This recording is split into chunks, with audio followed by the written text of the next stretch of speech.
Ayan, so I'll do my makeup na. Sorry, mag-music tayo kasi addiction ko mag-music habang mag-makeup. Pero mag-earphones na lang ako. So, yung una kasing ginagawa ko pag nag-makeup ako is skincare muna or moisturizer. So, ma-moisturize muna natin yung skin ko, okay? So, I'll be using Pond's Skin Institute Bright Miracle Ultimate Clarify. This one. Kasi pag nagme-makeup ka, pag hindi hydrated yung skin mo, pangit yung magiging result. We have to make sure na moisturize mo na yung skin natin. After ko mag-moisturize, I usually dive to putting some concealer to my acne or dark spots. I will be using NARS. Actually, ang dami kong biniling makeup kahapon. 4 ata o 5. So, I'll just use a concealer brush to conceal.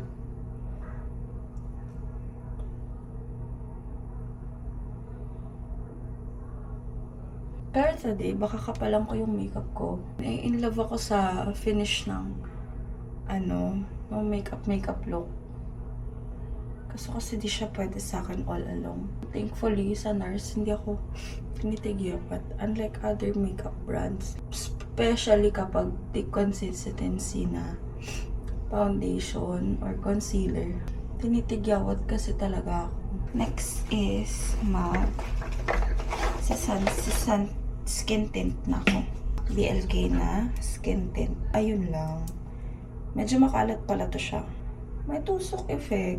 Medyo maliit siya for skin tint. Like, hindi ako sanay. Yung brush na ginagamit natin. Nagamit ko yung sponge ko. Hindi na need masyadong mag-concealer. Pero magko-concealer tayo. Konti lang. Color correct natin. Ganyan lang. Color correct lang tayo ng konti.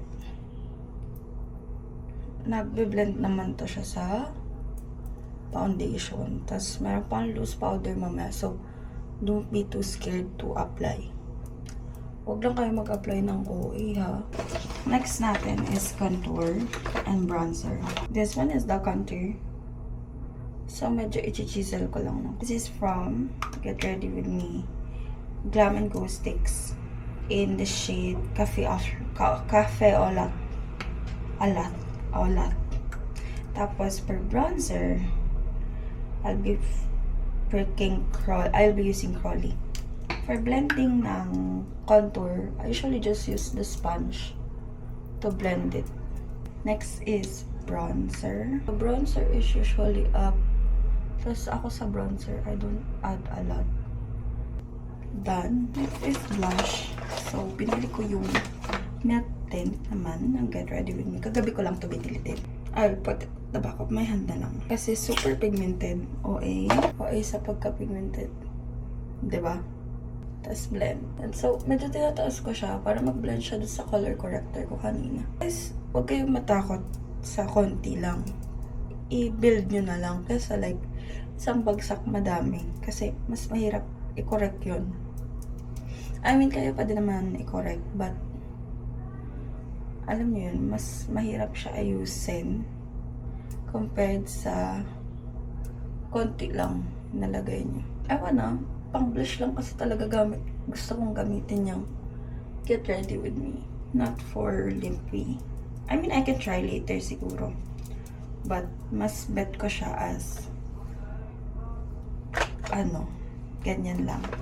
Next tayo guys sa brow.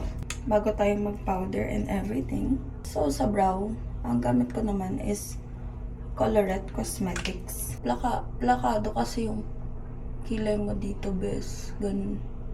Nagiging plakado yung kilay, ganun. Just be fast kasi ay nakikita nyo. Natutuyo siya agad.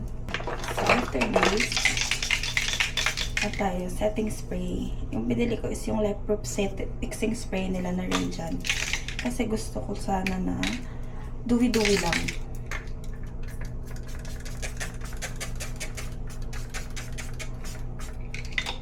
Gusto ko, oh my god, ang ganda ng spray nila. Tapos sa tail ng kilay, kinakapalan ko lang siya using Pencil Brow Sculpting Plus Brush in Taupe ni BLK ulit. So, baka napakapal na. Anyway, ganyan yung kilay na gusto ko. Hindi ko na nire-retouch yan usually. Setting powder ni BLK. Para I don't need to add any more na. Magpa-powder lang ako sa mga part na yan. Okay, so, ayan. Ganyan lang. Blush. Intensify lang natin ng konti yung blush ko. Ng konti lang. BLK Intense Color Powder Blush. In Soufflé. Medyo magkalayo sila ng tone. Para okay lang yun. Ayan, I'm done. Naglalagay ako ng konti ng contour sa ilong. Using yung palette ni Colorette. Alam ko ano to, highlighter. Brush. Pero bahala kayo dyan. Ginaganyan ko lang siya. Kasi mas mabilis siya. Tapos, ayan. Guys, wala lang talaga akong contour brush ngayon. For highlighter, ito lang. Ito lang na shade na to. Ang ginagamit ko. Ganyan. Here. Diba, medyo agent, ganda-gandahan lang ang atake ng bakla. Para magmukha lang natural, bumalik lang yung natural glow ng balat. Hindi halatang nag-makeup ka. Sa lashes, ang ginagamit ko lang is yung Glampix na curler. Sa Emlen Diary na mirror. I don't really wear lashes in a day-to-day basis. So, please understand, okay? Tapos, lagay lang tayo ng konti. Next. Gusto ko ganyan lang. Very demure lang. Next is yung ating lippy. This one from NARS in the shade Adulterous. I'm done. I'll just spray again.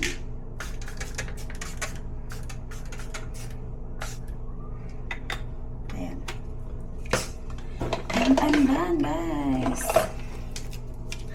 This is my usual makeup look lang. Minsan nilulugay ko lang buhok ko. Minsan naman nakatali. Depende sa mood. So, ginaganyan ko lang. Yun lang. Bye!